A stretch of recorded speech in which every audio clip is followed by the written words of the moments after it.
योगी मंत्रिमंडल के विस्तार का काफी वक्त से इंतजार चल रहा था और आखिरकार रविवार को ये हो भी गया। तो सवाल ये है कि यूपी चुनाव से पहले क्यों जरूरत पड़ी योगी को मंत्रिमंडल विस्तार की।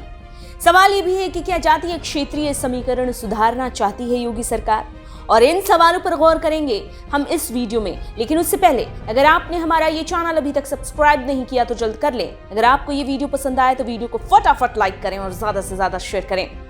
हालांकि मंत्रिमंडल का विस्तार होना ये बात बहुत पीछे छूट जाती है, लेकिन सवाल कई उठते हैं इस मंत्रिमंडल के विस्तार के बाद, जबकि चुनाव होने वाले हैं करीब 4 महीने बाद। उत्तर प्रदेश में अगले साल विधानसभा का चुनाव है, तो सवाल कई हैं।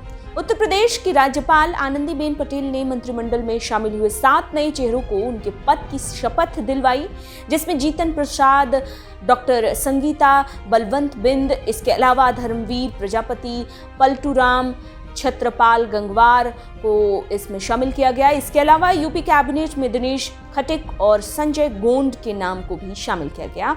और यहाँ पर जातीय समीकरण को समझना होगा। यूपी कैबिनेट में मंत्री जितिन प्रसाद को बनाया गया है और अन्य सभी को राज्य मंत्री बनाया गया है। मंत्रिमंडल विस्तार में कैबिनेट मंत्री के तौर पर शपथ लेने वाले जितिन प्रसाद एकमात्र ब्राह्मण नेता हैं, और जो बाकी के 6 लोग हैं उसमें से 3 ओबीसी के हैं और 2 हैं जो अनुसूचित जाति के हैं, और 1 जो है वो अनुसूचित जनजाति से बिलोंग करते हैं। यूपी के मंत्रिमंडल विस्तार में भी केंद्र की तरह जातीय समीकरणों पर खास गौर किया गया है। बीजेपी ने कैबिनेट विस्तार से ये साफ कर दिया कि आने वाले जो असेंबली इलेक्शन होने वाले हैं उसमें सत्ता में वापसी को पुख्ता करने के लिए ओबीसी, इसके साथ साथ SC/ST श्रेणियों पर पूरा ध्यान दे रही है जो सरकार है अभी यूपी की, और जो बीजेपी है। इसमें जातीय समीकरण को बनाए रखने के लिए पूरा बैलेंस किया गया है। और तो और बीजेपी ने राज्य के सभी हिस्सों में अपना प्रतिनिधित्व तय करने के लिए भी इस तरह के कदम उसने उठाया है। योगी मंत्रिमंडल में अभी की संख्या की अगर बात की जाए तो कुल मंत्रियों की संख्या अभी 60 हो चली है, और इनमें जो 24 हैं वो कैबिनेट मंत्री बनाए गए हैं और 9 राज्य मंत्री स्वतंत्र प्रभार हैं, और इनमें जो 27 हैं वो राज्य मंत्री हैं। अब सर्कमस्टांसेस पर गौर करते हैं। जो यूपी चुनाव में बमुश्किल रह गए हैं 4 महीने, और बीजेपी सत्ता पर बने रहने के लिए नए तरीकों को, नए कदमों को उठा रही है। अब ये भी बात सामने आई है कि कथित तौर पर योगी सरकार से ब्राह्मण समुदाय जो है वो नाखुश हैं। जितिन प्रसाद को कैबिनेट मंत्री बनाकर ब्राह्मण समुदाय की नाखुशी को दूर करने की कोशिश के तौर पर देखा जा सकता है। बहेड़ी से विधायक छत्रपाल गंगवार हैं जिनको राज्य मंत्री बना दिया गया है, और इसके पीछे की जो रणनीति दिखाई देती है वो ये कि पूर्व केंद्रीय मंत्री संतोष गंगवार का छत्रपाल गंगवार एक विकल्प हो सकते हैं।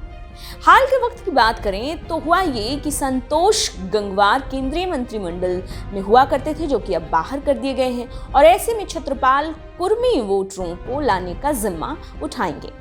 दलित नेता के तौर पर 2 चेहरों को शामिल किया गया है, जो कि बलरामपुर सुरक्षित सीट से विधायक पलटूराम हैं और हस्तिनापुर सीट से विधायक दिनेश खटिक हैं। अब इन सीटों को सुरक्षित करने का ये दांव देख सकते हैं आप किस तरह से योगी की सरकार ने चला है। देखने वाली बात यह है कि चुनाव से ठीक पहले जो मंत्री शामिल हुए हैं, भले ही वो थोड़े वक्त के लिए मंत्रिमंडल में शामिल हुए हों, लेकिन उन पर जो चुनौतियां हैं वो दोहरी हैं। एक तो खुद की पुरानी परफॉर्मेंस को दोहराकर सियासी जौहर को दिखाना होगा उनको, और दूसरा जो होगा वो ये कि मेहनत करते हुए खुद की जाति वाले जो वोटर्स हैं उनको पार्टी की तरफ मोड़ना होगा। ये 2 चुनौतियां उन पर अपने आप आ जाती हैं, जो 2 जिम्मेदारियां हैं वो अपने आप आ जाती हैं। सवाल ये है कि आखिर क्यों पड़ी मंत्रिमंडल को विस्तार देने की जरूरत। अब तक आपको ये पूरा पॉइंट समझ में आ गया होगा, लेकिन इस पर गौर करना होगा कि जरूरत क्यों पड़ी जबकि चुनाव होने वाले हैं हाल के वक्त में ही। चुनावी आचार संहिता की वजह से मंत्रियों को बस 3 मंथ के लिए काम करना हो। ऐसे में इन मंत्रियों पर मेन जिम्मेदारी जो होगी वो चुनाव प्रचार की होगी। तो फिर क्यों अभी मंत्रिमंडल का विस्तार किया गया?